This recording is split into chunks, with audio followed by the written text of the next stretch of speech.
collective bargaining. What is that collective bargaining? A process of negotiation between employer and trade union to settle disputes regarding wages and working conditions. Understood? The process of negotiation between employer and trade union to settle disputes regarding wages and work conditions. The next one, objectives.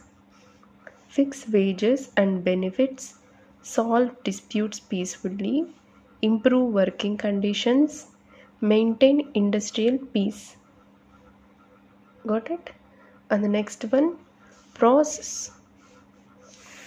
Process of collective bargaining. Preparation, discussion, agreement, implementation. So here, for example, when workers demand salary increment, union and management sit together and discuss.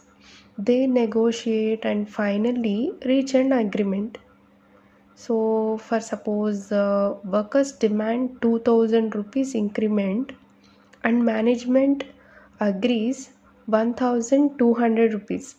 Final agreement would be 1500 rupees.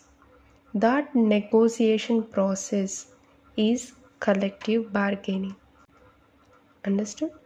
That negotiation process is collective bargaining. So here what workers asked, workers demanded 2000 rupees increment in the salary. What management agrees 1200. So finally how much the agreement goes to 1500 rupees. That negotiation process is called collective bargaining. So here we already discussed about the process of negotiation between employer and trade union to settle disputes regarding wages and working conditions. Here employer means manager, trade union means worker. Got it?